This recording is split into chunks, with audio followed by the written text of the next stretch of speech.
With Lucky Land Slots, you can get lucky just about anywhere. Dearly beloved, we are gathered here today to... Has anyone seen the bride and groom? Sorry, we're here. We were getting lucky in the limo and we lost track of time. No, Lucky Land Casino, with cash prizes that add up quicker than a guest registry. In that case, I pronounce you lucky. Play for free at LuckyLandSlots.com. Daily bonuses are waiting. No purchase necessary. Void where prohibited by law. 18+. Terms and conditions apply. See website for details. How would you like a 15% discount to my daily email, the stack of stuff, the show notes, discounts to the conference, all of that? All you need to do is text the word show to 33777. You'll get the annual subscription with a 15% discount to my daily email. You'll get the stack of stuff, the links to the show notes, discounts to the conference, and so much more. All you have to do is text the word show, SHOW, to 33777. Text show to 33777.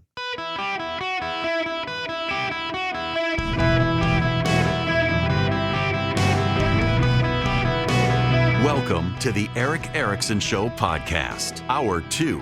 My fellow Americans, welcome. It's Eric Erickson here across the United States. The phone number is 877-973-7425.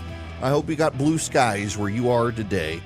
As always, if you text data to 33777, you can subscribe to the show notes, and you can also pre-order my book, You Shall Be as Gods. I actually got, where is it here? I got the interior design of the book today. It looks good. My goodness. Yeah, it looks, You Shall Be as Gods, Pagans, Progressives, and the Rise of the Woke Gnostic Left. It's a good-looking book that they put on the inside of it. And you know what I like, because this is my personal preference, is footnotes, not endnotes. Why? Because I hate it when you reference something and then you got to flip all the way to the back of the book to see what they're referencing. We worked very hard so that no one can accuse me of plagiarism. We got everything in there. Okay. We'll get into that at some point later. Right now, I want to talk about the Hamas Caucus. In Congress, there is that progressive group known as the Squad. They came in during the Trump administration as a response to Trump from the progressive left, and they have probably peaked at this point. I would like to think so. Some of them perhaps will lose. One of them is Alanna Pressley. Alanna Pressley, she's bald. She has I forget what the condition is. She was wearing a wig for a while. God bless her, actually. I think this is commendable of her. She's just owning it and took the wig off, and she's like, this is who I am. Good for her. Honestly, good for her. And she, though, is a hyper woke progressive. She went to the floor of the House of Representatives yesterday blasting Walgreens because Walgreens has decided it's time to get out of an area of her district because of the crime. And, of course, it's racism. Mr. Speaker, Walgreens is planning to close yet another pharmacy in the Massachusetts 7th, this time on Warren Street in Roxbury, a community that is 85% Black and Latino. This closure is a part of a larger trend of abandoning low-income communities like the previous closures in Mattapan and Hyde Park, both in the Massachusetts 7th. When a Walgreens leaves a neighborhood, they disrupt the entire community, and they take with them baby formula, diapers, asthma inhalers, life-saving medications, and of course, jobs. These closures are not arbitrary and they are not innocent. They are life-threatening acts of racial and economic discrimination. That is why I joined with Senator Markey and Warren to demand answers from Walgreens CEO. Why was there no community input, no adequate notice to customers, and no transition resources to prevent gaps in health care? Shame on you, Walgreens. Having a website with talking points about health equity and underserved communities is not enough. Walgreens is a multi-billion-dollar corporation that needs to put their money where their mouth is and stop divesting from Black and brown communities. There's a relevant point. I got to replay this audio. I don't mean to hurt you, but just listen. Mr. Speaker, Walgreens is planning to close yet another pharmacy in the Massachusetts 7th, this time on Warren Street in Roxbury, a community that is 85% Black and Latino. This closure is a part of a larger trend of abandoning low-income communities like the previous closures in Mattapan and Hyde Park, both in the Massachusetts 7th. Get ready. It's coming. When a Walgreens leaves a neighborhood, they disrupt the entire community, and they take with them baby formula, diapers, asthma inhalers, life-saving medications, and of course, jobs. You know who else takes the baby formula, the diapers, and the asthma inhalers? The shoplifters. The idea that a private corporation needs to stick around and be robbed blind while the local police are not able to do anything, well, that's kind of the problem here. Alana Presley is one of the progressive members of the House of Representatives who believes that property crimes are not violence. And therefore they have insurance. That insurance can cover their costs and their losses, and they should take it. No. This is really rich of her. The Walgreens and the CVSs around the country that are closing in high crime areas with lots of shoplifting, costing them lots of money, driving up their insurance rates, which, by the way, then drives up the costs to consumers because they pass those costs along. It's like the Trump guys saying that China's going to play the tariff. China doesn't pay the tariffs. When you jack up tariffs, you know who pays the tariffs? The American consumer, because the price goes up, because it's the American importer who pays the tariff, and the American importer then bakes that into the price. This is economics 101, and only stupid people don't realize that a tariff is paid by the American consumer. In the same way that when insurance rates go up on a company because that company has so much theft, then the company raises the prices of its products so that the consumers are paying the insurance bill for the company. Companies don't pay corporate taxes. Companies bake the price of the corporate tax into the cost of the good and service and pass it along to the consumer. This is economics 101. That the left and the right are both going brain dead on this stuff is infuriating. But on the left, to say that they should have to take the crime wave is absurd. But it's not just the crime wave. It's the terrorists, too. Alana Presley is in the squad with Jamal Bowman, the fire alarm triggerer in the House. It turns out that Bowman is a 9/11 truther who believes the government and the Jews took out the World Trade Center. It's always the Jews with these people. This would be a wider story, except the right has been obsessed with Taylor Swift and Travis Kelce the last couple of days. I mean, why talk about a legitimate news story when you can peddle a conspiracy theory? Alexandria Ocasio-Cortez, I've mentioned, wants to defund the American police just like the rest of the squad. But she wants us to keep funding the UNRWA group, UN refugee group in the Palestinian territory that turns out is operated by Hamas. According to the Wall Street Journal and verified reporting, 1,200 UNRWA employees work with Hamas and Islamic Jihad. Now, keep in mind, the Washington Post, which is a Hamas-friendly organization, has been quoting UNRWA statistics about the devastation in Gaza. It turns out that they are Hamas operatives, these UNRWA people. So the Hamas-sympathetic Washington Post is quoting the Hamas operatives inside UNRWA in a propaganda campaign to tell the American people what's going on over there. It's absolutely bizarre how incestuous Hamas is with members of the American media and the squad. They are the Hamas Caucus. Rashida Tlaib and Cori Bush. Cori Bush, is the one under investigation by the Biden Justice Department. That's how bad it is. The Biden Justice Department is going after this woman. And of course, she's blaming racism. She's blaming the right. She's not blaming Biden, but privately, from what I hear, she's fuming about it because the Biden administration doesn't like her. They think she's too wackadoo nuts. The Biden administration is purging from their side their insane people. They're investigating Cori Bush. And yesterday, Cori Bush and Rashida Tlaib, the leader of the squad in the House, were the only two members of Congress to vote against a law that would prohibit the organizers, participants, and collaborators of October 7th from coming into this country. Rashida Tlaib and Cori Bush are on record now saying they're okay with Hamas terrorists coming into this country. Alexandria Ocasio-Cortez wants to fund the Hamas terrorists, not the American police, but the Hamas terrorists. Ilhan Omar is now on record with a Somalia first position. She wants to put the interests of Somalia first and said in her native non-English tongue that her job is to make the American government bow to the will of Somalia. Instead of make America great again, she wants to make Somalia great again with American taxpayer dollars. By the way, Somalia, hotbed of terrorism right now. There's a lesson here for us on the right. Democrats are challenging in primaries Jamal Bowman, who turns out to be a 9/11 truther. They're challenging Rashida Tlaib, who's been censored in Congress and voted to allow Hamas terrorists into the United States.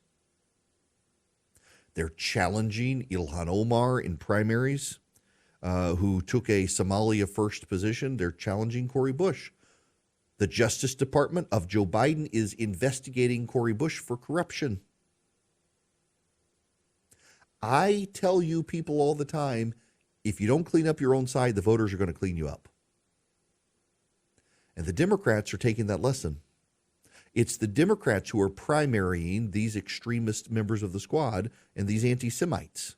It's the Democrats are doing it to themselves. The Democrats are picking intra-party fights to clean up their own side. It is the Joe Biden Justice Department that is investigating Cori Bush's corruption, not the Trump administration, no one else. It's the Justice Department under the Democratic control investigating the Democrats. If you don't clean up your own side, the voters will clean it up for you.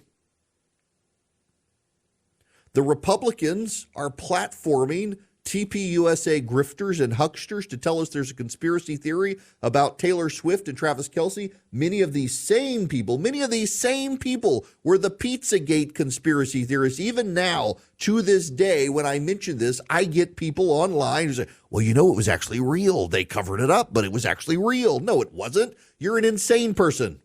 You are an insane person if you believe Taylor Swift and Travis Kelce is a Pentagon-backed psyop or any sort of psyop by the NFL to get Joe Biden elected. The Democrats right now are trying to, in the primary process, purge their insane people, and the Republicans keep platforming their insane people and giving them money.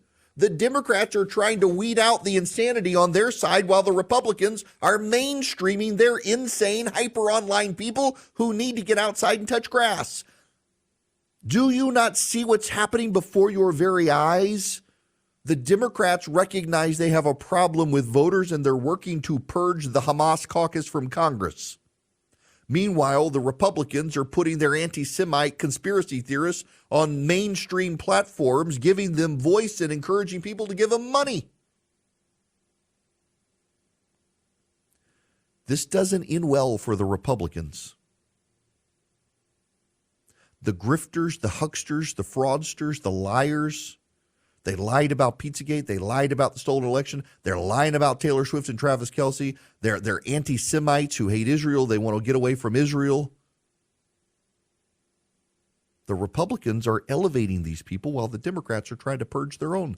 If you don't clean up your own house, the voters are going to clean it up for you. And the Democrats appear to be cleaning up portions of their own house. And not all of it. You and I both know they're not cleaning up all of it. But they have something they can point to where the Republicans don't. So when the Republicans come screaming about Hunter Biden and corruption, the Democrats can say there's no there, but look, there is a there on Cori Bush, and we're cleaning that up. And meanwhile, y'all are talking about Taylor Swift and Travis Kelce. It's just smoke and mirrors and distraction, but it's a distraction that you know and I know is going to work with ill-informed American general-only low-information voters. Because they see the Democrats purging their... When's the last time you saw a political party in America purge its own bad members? Back when, in the 2008 presidential election, my friend Fred Thompson was running. I knew Fred and Jerry, super people. And he never did it, but I kept saying, Fred, there's all this corruption in the GOP now. You've got all these Republicans who are under investigation by the FBI. You should campaign against this. Show the voters that we're cleaning up our own side, or the voters are going to clean us up. I wish he had done it. I've been beating this drum for a long time. And it's sad to see the Democrats are the ones doing it, not the Republicans. The Democrats are purging their crazy members, and the Republicans are elevating them. Their own crazy members. This ends badly. All you have to do is not be crazy, and instead the right is screaming about Taylor Swift, Travis Kelce conspiracy theories, and the Democrats are investigating members of the squad, trying to purge them from Congress. Who do you think the voters are going to pay attention to in that as the serious adults in the room? This doesn't end well for us with low information voters. You got to actually think about those people in the election in November, and the Democrats clearly are, and we clearly are not. It is Ryan here, and I have a question for you. What do you do when you win? Like, are you a fist pumper, a woohooer, a hand clapper, a high fiver? I kind of like the high five, but if you want to hone in on those winning moves, check out Chumba Casino. At ChumbaCasino.com, choose from hundreds of social casino-style games for your chance to redeem serious cash prizes. There are new game releases weekly, plus free daily bonuses. So don't wait. Start having the most fun ever at ChumbaCasino.com. No purchase necessary. VGW. Void where prohibited by law. See terms and conditions. 18+. Hello there. Welcome. It is Eric Erickson here. The phone number, 877-973-7425. Should you wish to be on the program, delighted to have you with me. Y'all, I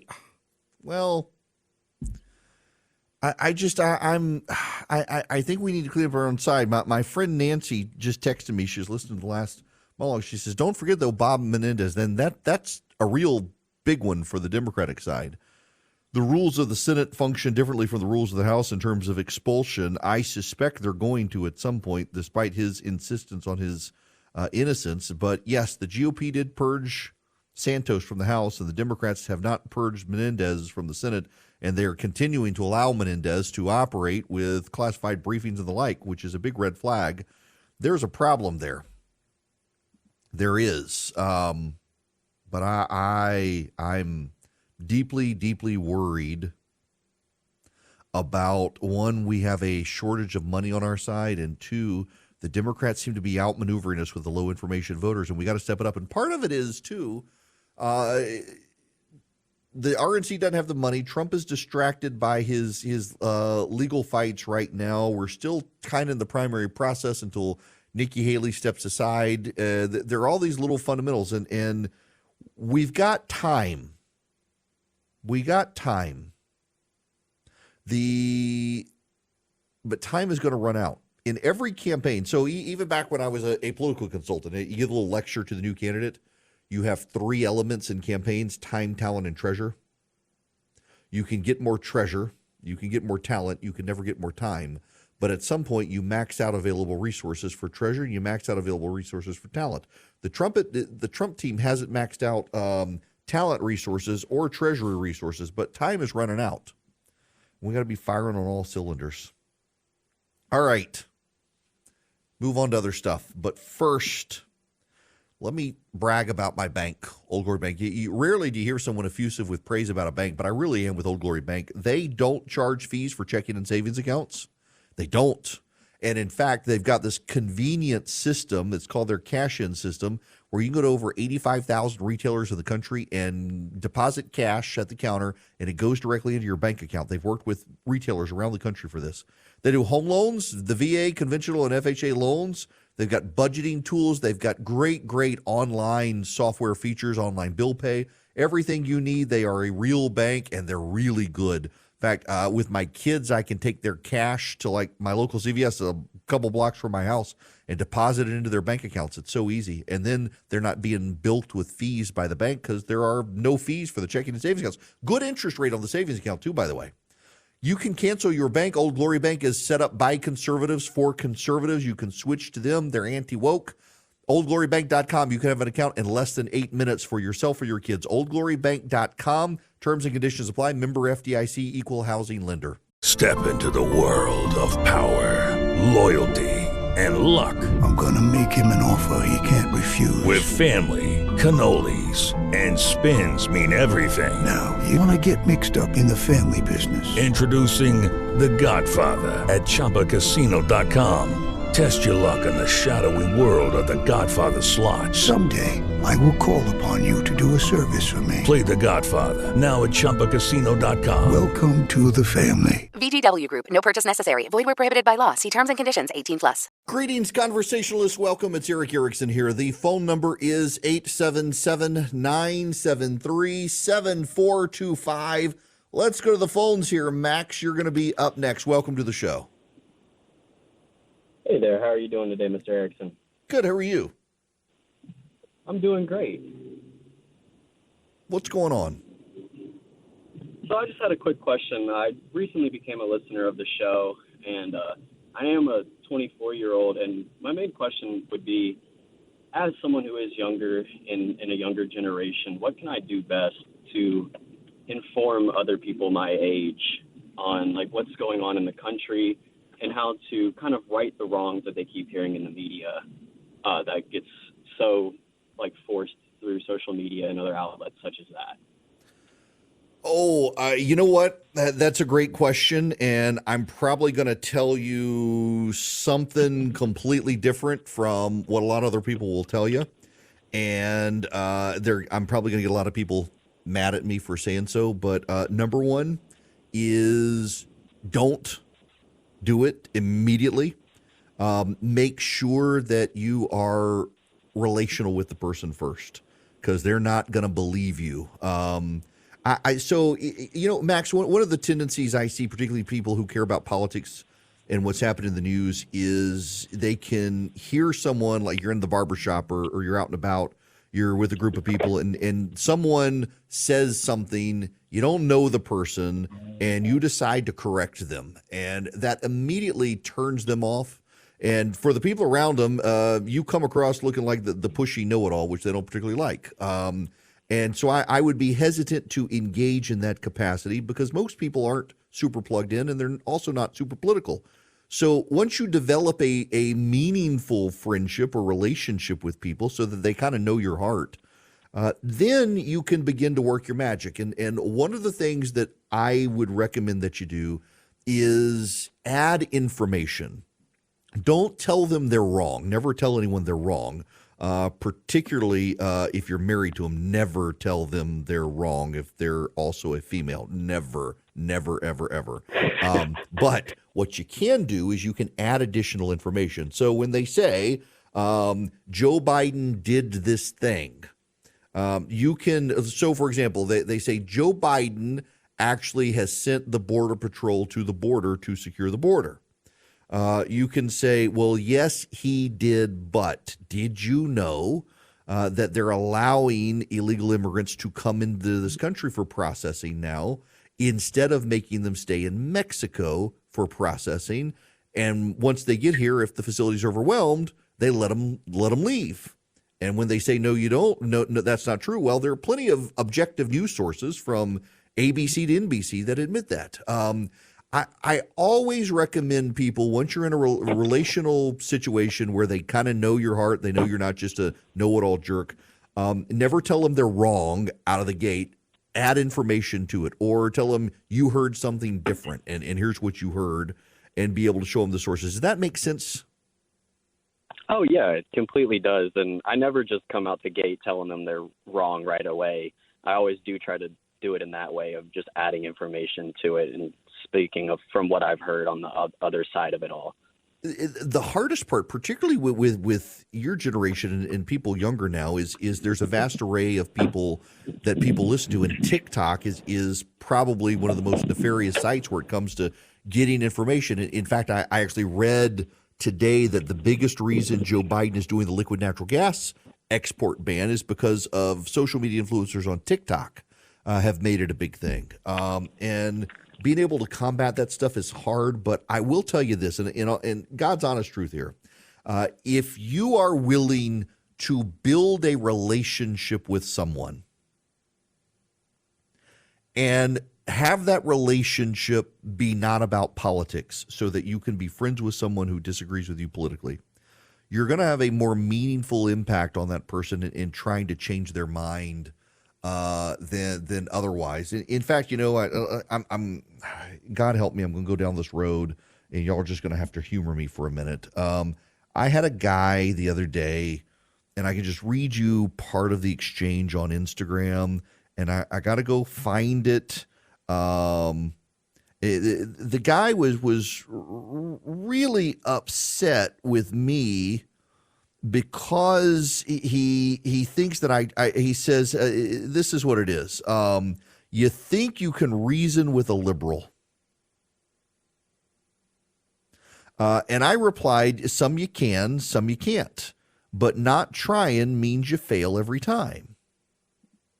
Well, then he replied back again, convert them to what politics is in a religion, but when you get the idea about converting them, that's religious, that's disingenuous, you're being disingenuous. Stop taking a fake high road. No one's calling anybody swine. Now, this guy actually did specifically said you can't throw pearl before swine. It's frustrating to me to deal with this. Conservatives don't exactly have a good batting average on reasoning with liberals. Defeat them. Casting your pearl before swine. Here's the thing, though. We actually do have a good batting average on reasoning with liberals. And that's what this guy misses. So this guy, he's on social media. He's upset with me thinking I waste my time trying to talk to liberals. They're the enemy. He pretty much said we're in a fight. We're with the enemy. We actually have a good track record of convincing liberals. You ever heard of a guy? His name was Ronald Reagan. Ronald Reagan was a Democrat union activist who over time, because of the readings of Barry Goldwater, the thinking of F.A. Hayek and others, he converted, became a free market conservative. There's another guy. You may not have heard of this one. I don't think he's as famous as Ronald Reagan, but his name's Donald Trump. Donald Trump was a diehard Democrat. He was a liberal Democrat, funded a lot of liberal Democrats, and over time he became a conservative, or at least to the right. I wouldn't necessarily call him a conservative, but he's definitely on the right. Stopped being a liberal. There are a whole lot of them. We've got a pretty good track record of converting liberals to conservatism. And the greatest path forward to convert a liberal to conservatism is reality.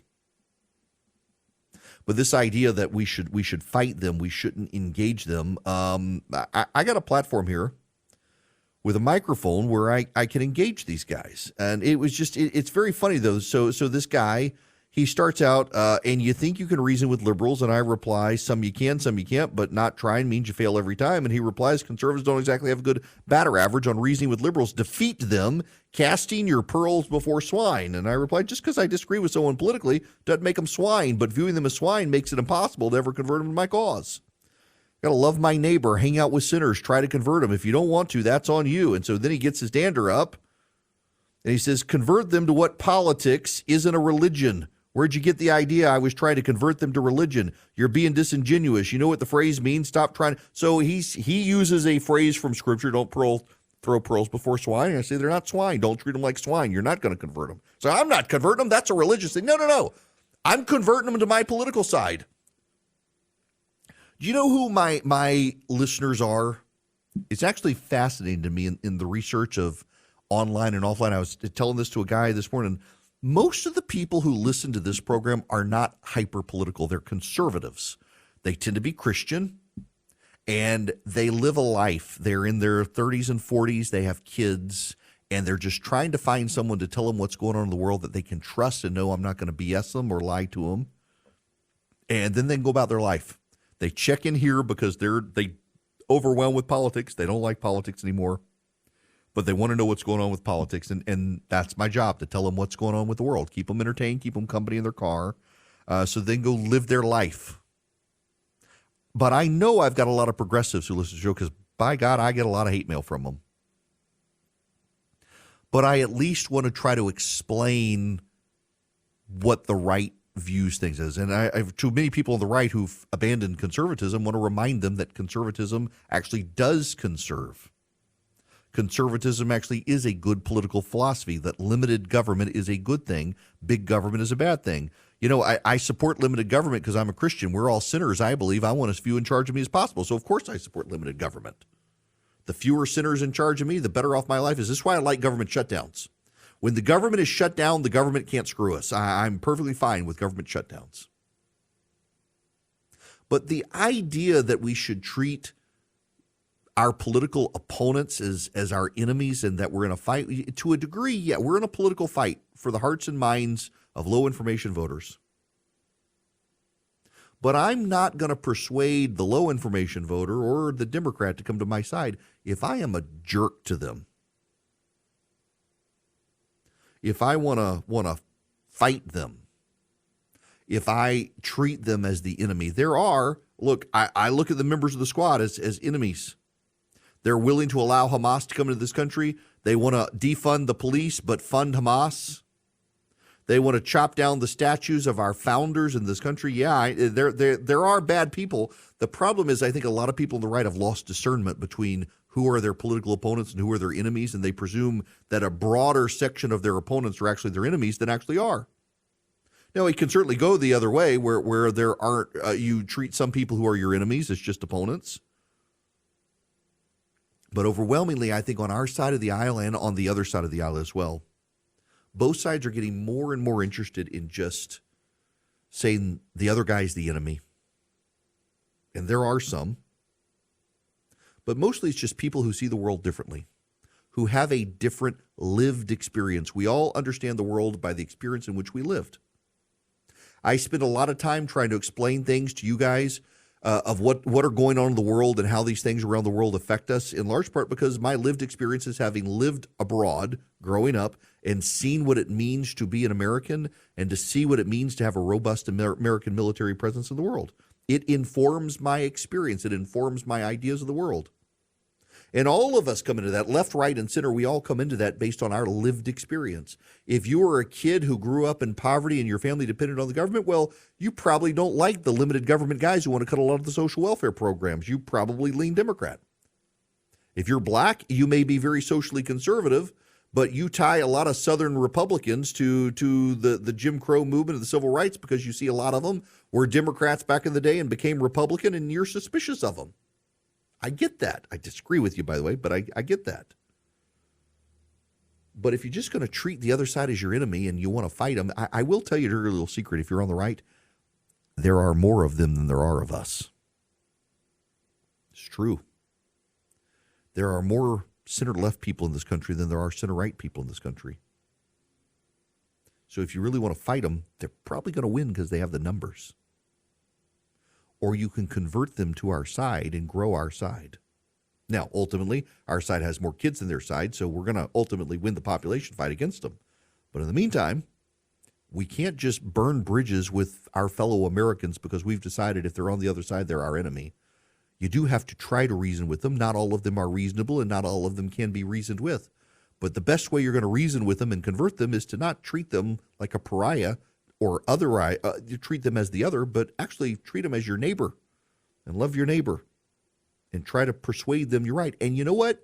At the end of the day, you may never convert them. You may never change their mind. But what you may do is make them realize you're actually not an enemy to them. And we can go back to some level of sanity in this country because everybody has gone insane, it seems. I think you guys listening to this for the most part are probably the last sane people in America. Now, if you are a sane person, you also want to save money, which is where Stamps.com comes in, because you can use Stamps.com for yourself or your business and save some money. Up to 89% savings on post office and UPS rates, which is incredible. Post office and UPS rates, 89% savings. You can even arrange pickup at your home or office so you never have to stand in line again waiting for stamps or packages. Oh, my gosh, they save me time. I've been using them for 20 years. You go to Stamps.com, you click the microphone, you put in Eric, E-R-I-C-K, you're going to get a free digital scale, some free postage, limited time offer. You will have no contract assigned. You will have no long-term commitment. You can cancel at any time, but check them out. You can even get shipping supplies shipped to you from Stamps.com. They make it that easy. All you need is a computer or mobile device and a printer. You can get print and labels, shipping packages, shipping envelopes, whatever you need. Stamps.com. Click on the microphone. Put in my name, Eric, E-R-I-C-K, and you can start saving big today and skip the lines to ship. Lucky Land Casino, asking people, what's the weirdest place you've gotten lucky? Lucky? In line at the deli, I guess? Aha, in my dentist's office. More than once, actually. Do I have to say? Yes, you do. In the car before my kids' PTA meeting. Really? Yes. Excuse me, what's the weirdest place you've gotten lucky? I never win and tell. Well, there you have it. You can get lucky anywhere, playing at LuckyLandSlots.com. Play for free right now. Are you feeling lucky? No purchase necessary. Void where prohibited by law. 18+. Terms and conditions apply. See website for details. Welcome back. It's Eric Erickson here across America. Tristan Levitt is the president of Empower Oversight, an accountability and public integrity watchdog group, and has put on Twitter his organization has learned through whistleblowers within the ATF that at the direction of the White House, the ATF has drafted a 1,300-page document to justify a rule effectively banning the private sale of firearms. The whistleblower says the rule is being drafted by senior policy counsel at the ATF, who had worked in the Phoenix Field Office's Division Council during Operation Wide Received, a precursor to Operation Fast and Furious. They're trying to prevent the private sale of firearms in the United States, according to the whistleblower. It would also really circumvent the separation of powers. Congress has not banned the private sale of firearms in this country. In fact, it's a long time practice in this country. And I have a lot of friends of mine who have bought privately instead of going through gun stores with all the background checks and the like that are involved there. And they want to try to stamp it out. This would be a huge overreach by the ATF. This is another reason the Looper-Bright decision in the Supreme Court is such a big deal, because we really have seen the administrative state get out of bounds. It operates as a super legislature, actually unaccountable to people, because the bureaucrats keep their jobs. They've got a government security and safety net that makes it impossible almost for them to be fired, despite all the calls that, oh, well, they're accountable because the elected officials can get rid of them. Not really. Congress has made that hard to do, too. We as a nation have got to force Congress to do its job. And here's the upside. So Looper-Bright is the decision. It could get rid of the Chevron doctrine that allows, essentially binds courts to illegal interpretations from federal agencies when Congress writes a law that's hard to understand. If you get rid of Looper-Bright, what it will do is force Congress to write better laws, or Congress is not going to be able to delegate to administrative agencies. It would force Congress to actually legislate. Otherwise, the legislation would fail for being too vague and nebulous. That would be a good thing in this country. So much of Congress now is about getting elected and then rushing to the cameras on MSNBC or Fox News to play to your side and do fundraising. You don't actually legislate anymore. They have a crutch with the administrative state, write a law that no one understands and let the bureaucrats actually write the real law. And then you say, well, it's not us, it's the bureaucrats doing it. And now the bureaucrats at the ATF want to ban private sales of firearms, something that the legislature, the Congress, has not given them permission to do. We need to fight this. We'll keep an eye on this. Good for the whistleblowers for raising the red flag on this sort of stuff. It's just the nefariousness of this sort of stuff happening. We got to keep our eyes on it. I will stay vigilant for you. With Lucky Land Slots, you can get lucky just about anywhere. Dearly beloved, we are gathered here today to... Has anyone seen the bride and groom? Sorry, we're here. We were getting lucky in the limo and we lost track of time. No, Lucky Land Casino, with cash prizes that add up quicker than a guest registry. In that case, I pronounce you lucky. Play for free at LuckyLandSlots.com. Daily bonuses are waiting. No purchase necessary. Void where prohibited by law. 18+. Terms and conditions apply. See website for details.